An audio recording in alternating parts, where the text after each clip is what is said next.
Welcome to Writing Support Strategies for Parents, where we take a look at different ways you can help your child grow as a writer. I'm Kathleen Pittman. I'm the founder of Our Learning Studio, an academic support practice serving students and their families across the country. Today, we're going to take a look at using timers and breaks with writing. And timers and breaks are particularly important for students who may be reluctant writers or struggle with focus during writing.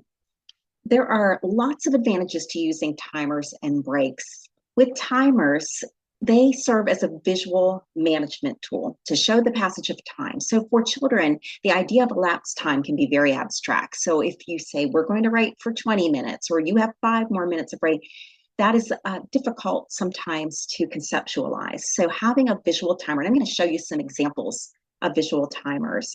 Timers can increase focus, time on task, and ability to self-pace, and they also mark a clear endpoint, which is often important for a reluctant writer. And then, of course, breaks can increase focus and productivity and reduce stress and frustration and serve as a motivator to get to that high interest activity by completing other specific tasks. And of course, breaks can come in many different forms.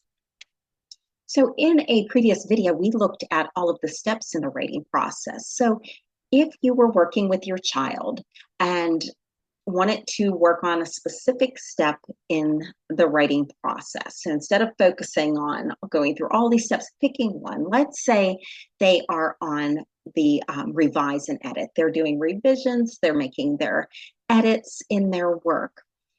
One method that you could use would be a visual timer. And I wanted to give you just a few examples. If you do a search for, visual timers for kids, you will see lots of different apps and different options. Here are a few.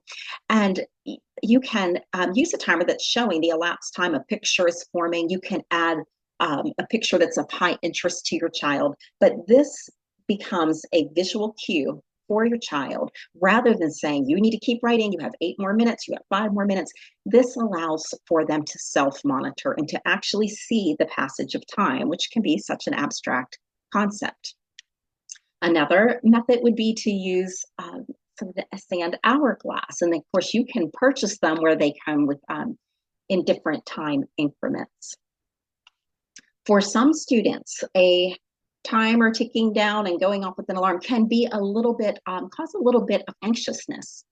Some students prefer to have a count up, like stopwatch, where we're starting at 0. Oh, we're going to work on our revisions for 10 minutes, and we're seeing that time, climb. We're at 7 minutes, 8 minutes, and so on until we reach 10. And so for some students, they prefer counting up to reach that time goal.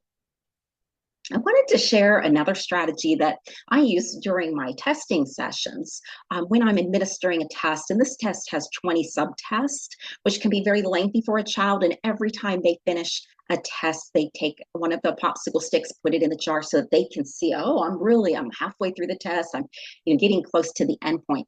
You could also use this with writing. So for example, if your child was doing a 10-minute writing activity, you might lay out 5 sticks, and every 2 minutes you're picking one up, putting it in the jar so that they can see that time is passing. You can use high interest objects, Lego minifigures, you can Hot Wheels, whatever that you would want to use.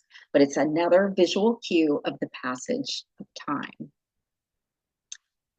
Transitioning over from timers to breaks, here is a strategy you can use to allow for student choice. So if they were doing, let's just say, like a 20-minute writing activity, you may want to choose, I can have one break here. If they need just a moment to stretch, get some water, and regroup.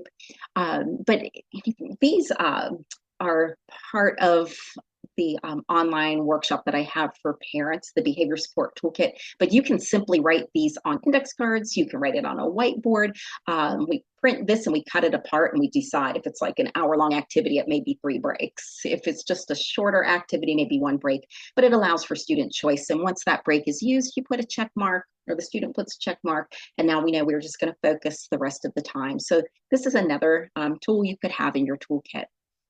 One more that I want to show you is the first then strategy, and I do have another video specifically on how to use this strategy, as well as the I can have a break strategy. You can look in the playlist for how to implement these. But in this box, we would have the lower interest. It might be we're going to revise our rating, then we're going to read this book together that may be a high interest. First, we're going to finish our revising and editing, then we're going to do artwork together. So this is a pathway to a higher interest activity. So those are just some of the ways that you can use timers and breaks to support your child during writing. So I will see you next time with more tips on how you can support your child as they grow as a writer.